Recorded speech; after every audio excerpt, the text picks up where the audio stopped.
जय हिंद। आज तक हम लोग कोरोना वायरस का मेडिसिन क्यों नहीं बना पाए हैं। 2019 से लेकर अभी तक इस दुनिया में कोरोना वायरस के कितने सारे वेरिएंट हैं। जब भी कभी वायरस का अटैक होता है, चाहे वह कोरोना हो या इबोला हो या डेंगू हो या हेपेटाइटिस हो, तो हम लोग मेडिसिन को छोड़ के वैक्सीन की तरफ प्रेफर क्यों करते हैं। और यहीं पे न जाने हम लोग कितना एंटीबायोटिक्स बना चुके हैं, लेकिन हम लोग वायरस के केस में मेडिसिन क्यों नहीं बना पाते हैं। तो वायरस का केस बैक्टीरिया के केस से बिल्कुल अलग काम करता है। वायरस जब तक किसी लिविंग ऑर्गेनिज्म के संपर्क में नहीं आया रहता है तो वह डेड और इनएक्टिव रहता है, लेकिन जैसे ही वो किसी लिविंग के संपर्क में आता है तो वो एक्टिव हो जाता है। और यह इसका इम्पोर्टेंट फीचर है। और इसका एक और इम्पोर्टेंट फीचर ये भी है कि जब तक हम कोई मेडिसिन बनाए तब तक वो खुद को म्यूटेट कर लेता है, और ये इतना फास्ट म्यूटेट करता है जितना बैक्टीरिया भी नहीं कर पाता है। तो इस वीडियो में हम यही देखेंगे कि वायरस कहाँ कहाँ पर कैसे कैसे म्यूटेट किया, खुद को चेंज किया है। तो उसके लिए इस वीडियो को शुरू से लेकर अंत तक जरूर देखें। अगर आप इस चैनल पर नए हैं तो like, comment, share and subscribe जरूर करें। तो आइए इसे एक एग्जाम्पल से समझते हैं। जैसे कि सपोज करते हैं कि ये कोरोना वायरस, तो शुरुआती दौर में जब कोरोना वायरस से हम संक्रमित हुए थे तो यह उसका ऐसा रूप था, इसका स्पाइक प्रोटीन सब ऐसे नॉर्मल था। तो हमने कोई सर्दी खांसी का टैबलेट खा के उसे ठीक कर लिया। तो जब यह सेकेंड बार जब ये म्यूटेट किया तो तब ये ऐसे हो गया, जो कि पहले की अपेक्षा यह कुछ ज़्यादा ही डेंजर हो गया। तो उस टाइम हम फिर से कोई नॉर्मल पैरासीटामोल या दूसरा कोई टैबलेट खा करके इसे ठीक कर लिए। तो अब यह फिर से म्यूटेट किया, तो अब इसका स्पाइक प्रोटीन ऐसा बन गया और यह पहले के कंपेयर में कुछ ज़्यादा ही डेंजर हो गया। और जब यह हमारे शरीर के अंदर एंटर किया तो हमारे शरीर का एंटीबॉडी जो था वो पहले वाला कोरोना वायरस को पहचानता था, इसको अब पहचान ही नहीं पा रहा है। इसका स्पाइक प्रोटीन बिल्कुल चेंज हो गया, तो अब ये इसको पहचान ही नहीं पा रहा है। तो यह कुछ ज़्यादा ही स्केल पर अब इसके कारण अब आदमी मर रहे हैं। तो अब आता है कोरोना वायरस का असली रूप, जो कि यह अब पूरी तरह खुद को म्यूटेट कर लिया है और इसका पूरा स्पाइक प्रोटीन भी चेंज हो गया है। और यह कोरोना वायरस के सेकेंड वेव के रूप में उभर कर आया है, जिसके कारण पहले यह 7 दिन में हमारे लंग्स को डिस्ट्रॉय करता था, लेकिन अब यह 2 दिन में हमारे लंग्स को डिस्ट्रॉय कर देता है और हमें वेंटिलेटर और ऑक्सीजन की अत्यंत शीघ्र ज़रूरत पड़ जाती है, जिसके कारण रोज़ाना हज़ारों लोग मर रहे हैं और लाखों लोग संक्रमित हो रहे हैं। और अब यह जब हमारे शरीर के अंदर जाता है तो हमारे शरीर का एंटीबॉडी अभी इसे पहचान ही नहीं पा रहा है और यह बहुत ज़्यादा ही डेंजर हो रहा है हमारे बॉडी के लिए। तो हमारे साइंटिस्ट और एडवांस टेक्नोलॉजी की मदद से यह सब पता कर लिया है कि कहाँ कहाँ पे कोरोना वायरस ने म्यूटेशन किया है और क्या क्या चीज़ का म्यूटेशन किया है। पहला है L452R। L जो है वो ल्यूसीन एमिनो एसिड को रिप्रेजेंट करता है और R जो है वो आर्जिनिन एमिनो एसिड को रिप्रेजेंट करता है। तो आर्जिनिन ल्यूसीन को रिप्लेस कर दिया है, उस म्यूटेशन के कारण आर्जिनिन ल्यूसीन को रिप्लेस कर दिया है। और वो कौन सा पोजीशन पर रिप्लेस किया है, तो वो पोजीशन है 452। मतलब वो आरएनए के सीक्वेंस जो आ रहा है उसमें 452वां जगह पे उसने आर्जिनिन ने ल्यूसीन को रिप्लेस कर दिया। और इस रिप्लेसमेंट के कारण जो उसमें जो म्यूटेशन हुआ है वो उसके कोरोना वायरस के स्पाइक प्रोटीन में म्यूटेशन हुआ है। जो एंटीबॉडी के बाइंडिंग जो रिसेप्टर होता है ना, उसको वो कम कर देता है। दूसरा है S477G/N। यह जो है ये फ्लेक्सिबल म्यूटेशन है और यह म्यूटेशन के कारण जो आरएनए का सीक्वेंस होता है वो 475 से लेकर 485 तक ये चेंज होते रहता है। इसमें 477वां पोजीशन जो है ना वो बहुत ही उसमें बहुत ज़्यादा चेंज होता है। E484K। ई जो है ग्लूटामिक एसिड को रिप्रेजेंट करता है और के जो है वो लाइसिन को रिप्रेजेंट करता है, जो कि ये दोनों एक एमिनो एसिड है। और यह जो चेंज हो रहा है, लाइसिन जो ग्लूटामिक एसिड को रिप्लेस कर रहा है, वो आरएनए के 484वां पोजीशन जो है वहाँ पे जाके रिप्लेस कर दे रहा है। और इस म्यूटेशन का नाम है EEEK। और यह जो है जो 60% 60 गुना जो है वह वैक्सीन को कम इफेक्टिव कर देता है। चौथा है E484Q। ई जो है अगेन ग्लूटामिक एसिड को रिप्रेजेंट करता है और क्यू जो है वो ग्लूटामाइन को रिप्रेजेंट करता है। तो ग्लूटामाइन जो है वो ग्लूटामिक एसिड को फिर से 484वां जो पोजीशन है वहाँ पे जाके उसको चेंज कर देता है और यह सेम टू सेम सिमिलर है L452R की तरह।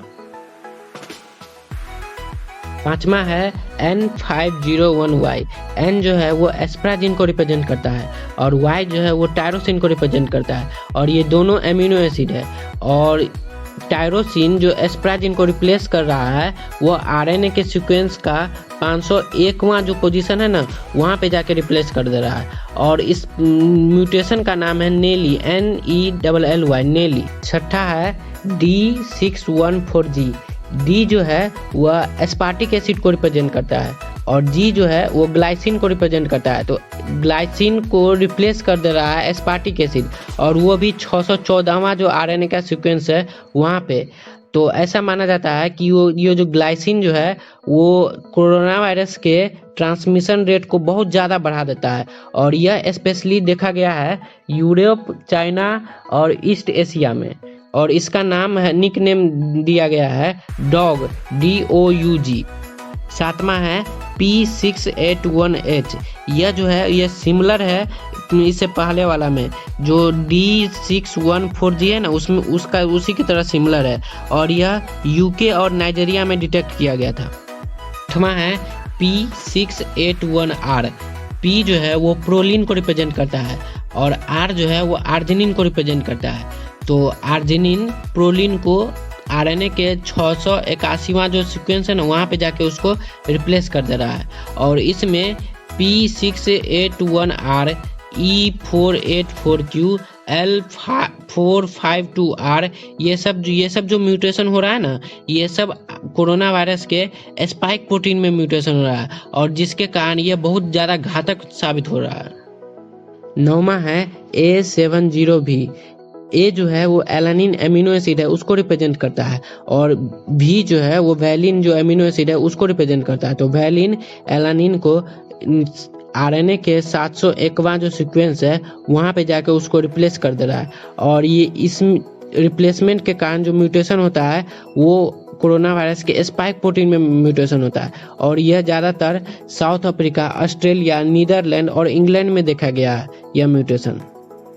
इस पिक्चर में आप देख सकते हैं कि जब यह यूनाइटेड किंगडम में फरवरी 2020 में जब यह दोबारा म्यूटेशन हो गया है तो इसका पहला वेरिएंट था B.1.1.7 और इसमें जो म्यूटेशन हो गया है वह N501Y और 6970 डेल्टा P681H था और इसका जो ट्रांसमिशन रेट था वह 74% पहले के कंपेयर में ज़्यादा था और यह 61% पहले के कंपेयर में ज़्यादा डेथ काउज कर रहा था। और जब यह नाइजीरिया में अगस्त 2020 में आया तब इसका वेरिएंट था B1.1.207 और इसमें जो म्यूटेशन हुआ था वह P681H हुआ था और अभी तक इसका कुछ ज़्यादा एविडेंस नहीं मिला है।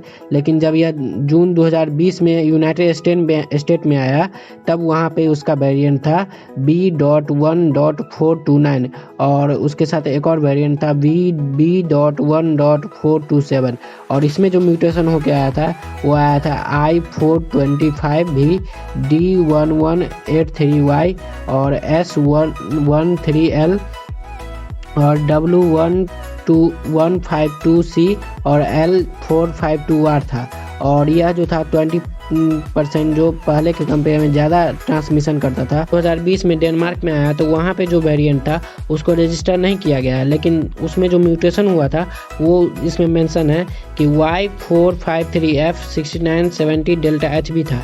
लेकिन जब ये साउथ अफ्रीका अक्टूबर 2020 में आया तो वहाँ पे जो वेरिएंट था वो B.1.351 था और उसमें जो म्यूटेशन हुआ था वो N501Y था और उसके साथ दो और म्यूटेशन है K417N और E484K और यह पिछले वाले के कंपेयर में 50% ज़्यादा यह ट्रांसमिशन कर रहा था, लेकिन यहाँ पे डेथ का कोई एविडेंस नहीं है। लेकिन जब यह अक्टूबर 2020 में इंडिया में आया था तो वहाँ पे इसका वेरिएंट था B1.1617 था और इसमें इसका 3 वेरिएंट और है, B1.6171, B1.6172, B1.6173 था। यह 1 2 3 तीनों है। और यहाँ पे जो म्यूटेशन हुआ है यह E484Q, L452R और P681R है। और यह जो है यह 120% ज़्यादा ट्रांसफ़र इसका ट्रांसमिशन रेट है, लेकिन अभी तक डेट का एविडेंस इसमें नहीं मेंशन किया गया है। और जब यह दिसंबर 2020 में जापान और ब्राज़ील में आया तो वहाँ पे एक नया वेरिएंट देखने को मिला, P.1। और जब इसमें म्यूटेशन देखा गया तो इसमें म्यूटेशन था N501Y, E484K और K4170। और यह पहले के कंपेयर में 161% ज़्यादा ट्रांसमिशन कर रहा था और 80% ज़्यादा यह डेथ कॉज करता था। और जब यह दिसंबर 2020 में यूनाइटेड किंगडम में एक बार फिर यूनाइटेड किंगडम और नाइजीरिया में आया तो वहाँ पे इसका वेरिएंट था B.1.525।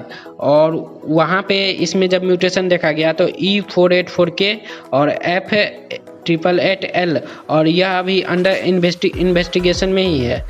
फिर जब फरवरी 2021 में यूनाइटेड किंगडम में फिर से और यूनाइटेड स्टेट में फिर से आया तो वहाँ पे इसका वेरिएंट था B.1.7 और उसके साथ E484K। और इसमें जो म्यूटेशन देखा गया वह N501Y, 69670 डेल्टा और P681H और E484K म्यूटेशन देखा गया। और इसमें भी यह अभी अंदर इन्वेस्टिगेशन है। और यह जितना भी कंट्री में यह स्प्रेड किया है वह सब ग्लोबली स्प्रेड किया है और यह विकिपीडिया से लिया हुआ डाटा है। तो इस यूनिक क्यूब वाला एग्जाम्पल के लिए इस चैनल को सब्सक्राइब जरूर करें और बेल आइकन को दबाना ना भूलें। Stay home, stay safe, get vaccinated and wear mask.